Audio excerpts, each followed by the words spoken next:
Sa 10 years natin paglibot sa iba't ibang lugar dito sa Pilipinas at sa buong mundo, sino ang napataas ang kamay kapag tinatanong ko, sama kayo sa biyahe ko? Ano ba talaga? Ano? Sama kayo sa biyahe ko? Tara! Sama kayo sa biyahe ko? Tara! Huwag ka mamatay! Ano? Sama kayo sa biyahe ko? Now for this episode, meron tayong i-add sa BND fam. Sino? Malalaman natin yan mamaya. Saan nga ba ang biyahe natin ngayon? Siyempre, dito sa makulay na probinsya ng Quezon. Refreshing waterfalls o IG-worthy cave by the beach. Summer dream destination sa halagang 80 pesos lang? Pwede ba yun? At masasarap na pagkain, hindi nakakabitin. Sarap, di ba? Hindi siya ganong malansa. Hindi, dito lang malansa. Yung gata, yung crunch ng yog, tapos nun yung aftertaste ng shrimp. Lahat ng yan, pwedeng masubukan sa paraisong ito. Kaya bago pa yan, ubanin, flex your muscles at sumabay sa aming biyahe sa Mauban.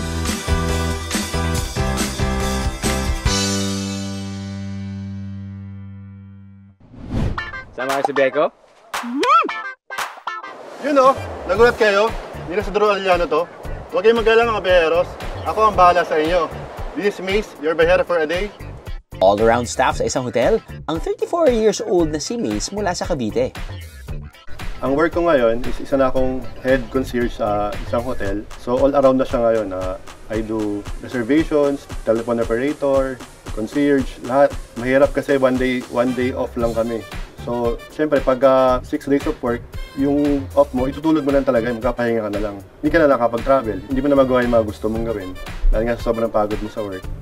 Kaya naman for today's video, day off muna sa trabaho si Mace para makapagbakasyon naman siya. Bakit si Mace ang nakasama sa biyahe ko? Malalaman niya yan mamaya, biheros. Tara, sama kayo sa akin. Welcome to Mauban, Quezon, biyaheros! Mahigit 4 na oras ang biyahe mula Maynila patungong Mauban, Quezon. At ano nga ba ang dapat gawin pagkatapos ng nakakapagod na road trip? Siyempre, chibog na muna tayo. Steak on a budget baka mo. For as low as 179 pesos, busog na sa kanilang T-bone steak. Ang sabi naman kaya ng ating biyahero, Para hindi magmukhang PG, side dish mo na ang unahin natin. Tsaka na yung rice.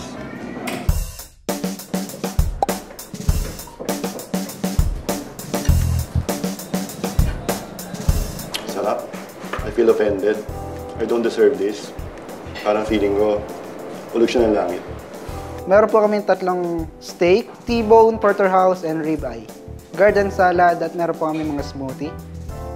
bestseller daw nila rito ang Lukban Longganisa on Pasta. At pork belly barbecue na pinalambot ng mahigit 12 hours.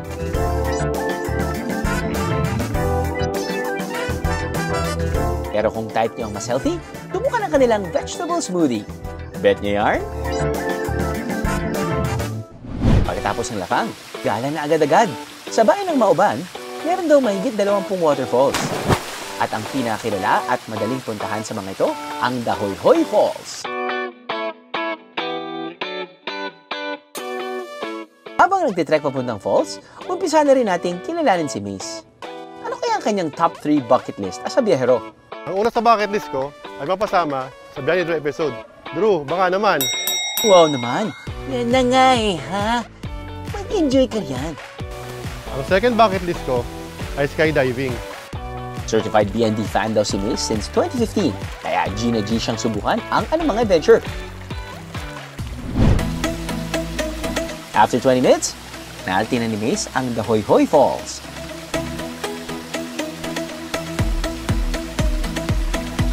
₱30 lang ang environmental fee para makapagtampisaw dito, biyeros.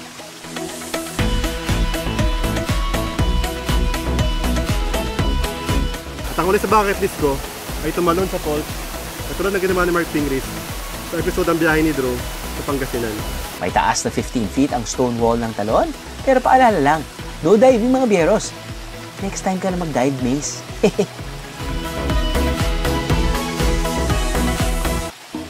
Pero ano kaya ang dream summer destination ni Mace?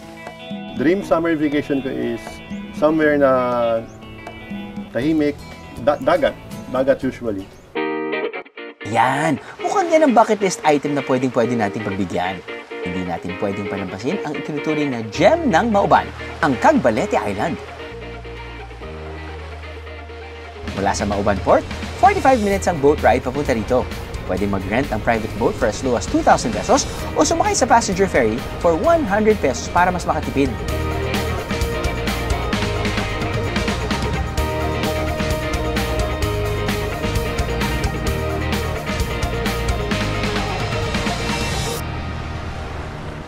Kilala ang Cagbalete Island sa malawak nitong seashore na parang dumurugtong na sa Yang In Sandbar tuwing low tide.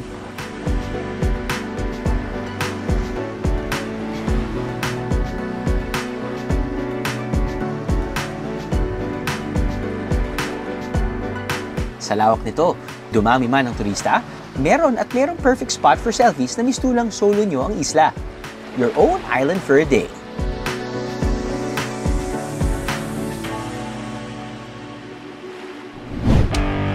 At para mas sulit na bakasyon, dapat na subukan ang water activities ng resort na ito. Mawawala ba naman ang kayak na carry kahit ng bagets?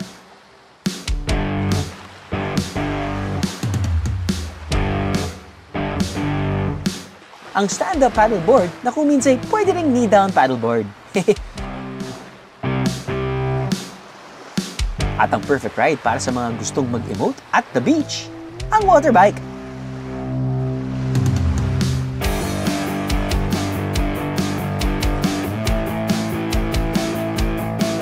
Pwede rin mag-snorkeling para mas ma-feel na one with nature.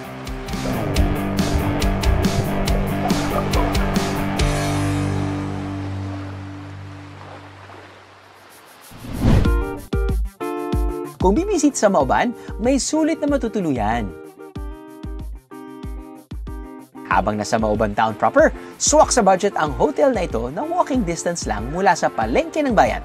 Suitable for solo travelers ang kanilang standard room for only 1,500 pesos per night. At kung nasa Cagbalete Island naman, perfect ang by the beach na resort na ito. Meron silang villas na pangbarkada o pampamilya.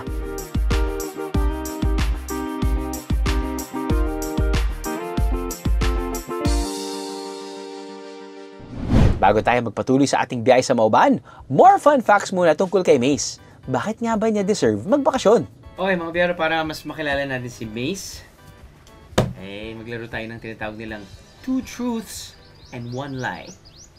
Dati akong athlete, Athlete? and then dahil sa injury, I decided to change careers. Okay. Second one is, nang dahil sa COVID, never ako nawalay sa family ko. I decided to stay home with them. Okay. And then the third one, nagkaroon ako ng COVID, all 3 variants. All 3 variants. Okay.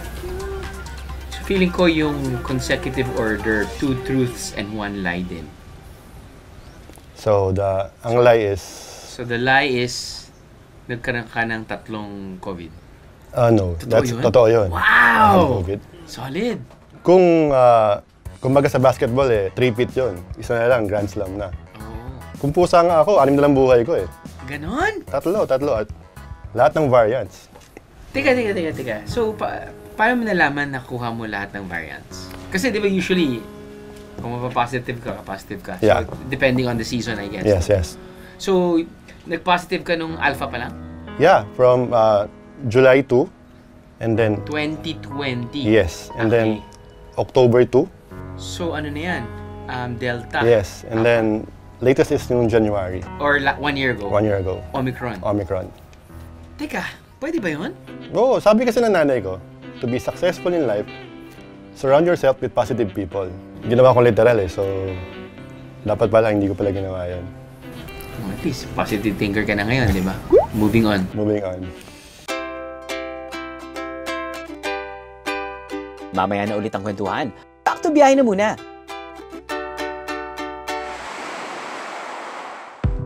Dahil kung naghahanap pa kayo ng ibang sulit spots dito sa Mauban, dapat napasukin at suyurin ang Butas-Butas Cave. So, kakapasok lang natin sa main entrance ng Butas-Butas Cave at alamin natin kung bakit siya tinawag na Butas-Butas. Sa halagang 30 pesos, pwede nang magbabad sa beach at puntahan ang Butas-Butas Cave.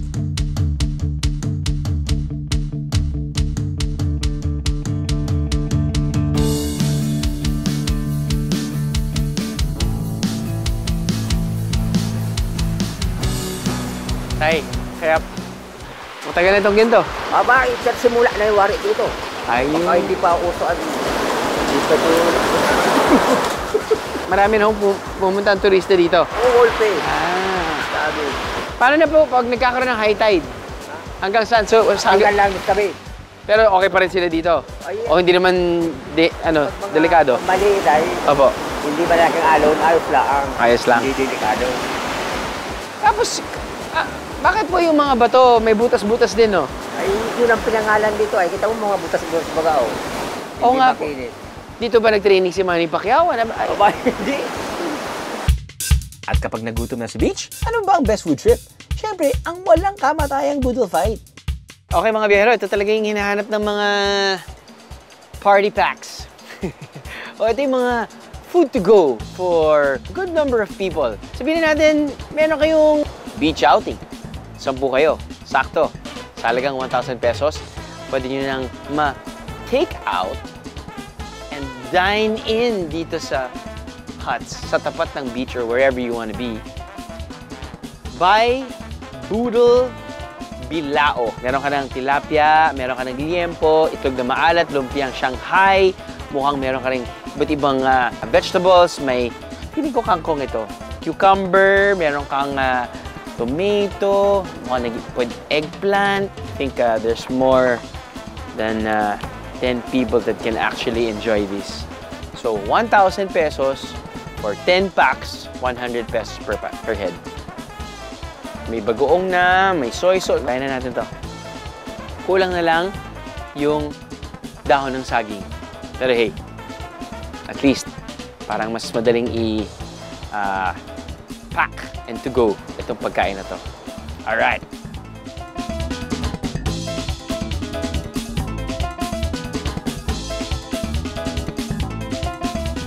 At pwedeng rentahan ang Kubo Cottages sa Butas-Butas Cave for only 500 pesos. Para maging outing ready, ang kainang ito is the key. Bali, ang ino-offer namin dito, mga food bilao, food trays, pero meron din kami mga single order like. Bali, yung bilao namin, nagre-range siya ng from 650 to 1,050, depending kung ano yung laman ng bilao po. Pwede rin po kayo mag-customize kung anong gusto nyong ilagay sa bilao, basta nasa, nasa menu namin siya. Sa kanilang Boodle Bilao, literal na lalangoy at mag-e-enjoy ka na lang dahil sagutan nila ang hassle-free baon nyo. Ngayong mas nakikilala na natin ang bakasyonista nating si Mace, mahulaan ko na kaya kung alin ang 2 truths and a lie sa kanya? Second is, dahil sa COVID, nakasama mo ang pamilya mo. That's a lie. That's a lie. That's the lie. That's the lie? When the COVID news broke out, Okay. yung company namin, nagsabi sila na kung sino yung gustong mag-stay na lang sa work. Okay. So, right there and then, since yung mom ko is senior na, I decided to, sige, doon lang ako sa accommodation magstay Okay. for 2 years and a half. Never akong umuwi. For 2.5 years, hindi ka ba nasira ng ulo? Or ito na yun? Ito na yun. Ito na yun, Ito na yung product na matagal na quarantine. Quarantine, tapos 3 COVID. 3 COVID. Ito na yung finished product Wow, na. ito na yung product. DFAT approved. DOH shield yun. Wow! Bam! Pagkatapos makalaya sa quarantine, you deserve a break, Mace. Kaya ikain na natin yan. Kapag usapang signature dish ng Mauban, isa raw sa hindi dapat palampasing matikman ang pinais. Gawa ito sa hipon na sinangkapan ng gata at pagkatapos ay binalot sa dahon ng subanggil. Pero ang sikat na putahe, meron daw hubad version. Ang tawag nila rito, tininghi. Ito ang specialty ng 41-year-old na si Judith. Kumpara sa pinais, ginigisa ang buong hipon na tinadtad para mas maging malasa. Nilalagyan din ito ng gata at buko na hindi mura at hindi rin magulang na kung tawagin nila lukarin. Ang nagpapasarap pa raw dito, ang ginayat na dahon ng kasupanggil. Kung wala pong kasupanggil, anong pwede kong ipalit? Wala po, hindi na po ako naglalagay ng iba pag walang kasupanggil na makuha.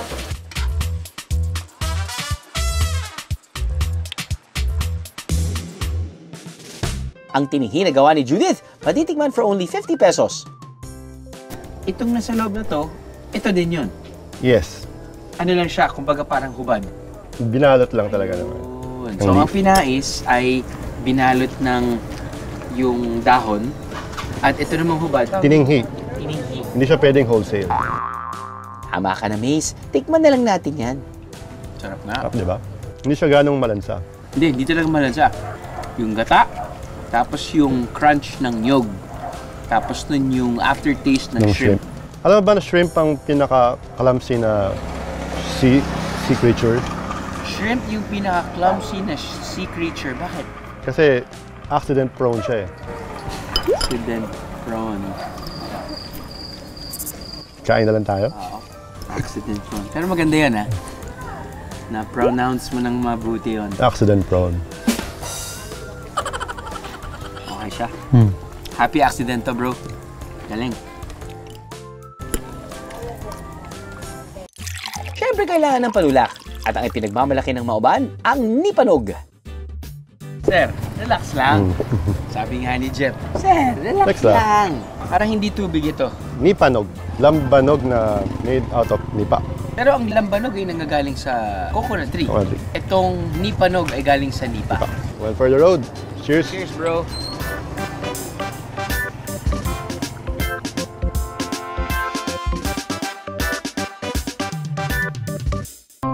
Binigyan namin ng pagkakataon ng isang biyahero na makasama sa biyahe ko sa Mauban, Quezon. At sa pagkukwentuhan namin ni Mace, masasabi ko na deserve niya talaga makapagbakasyon.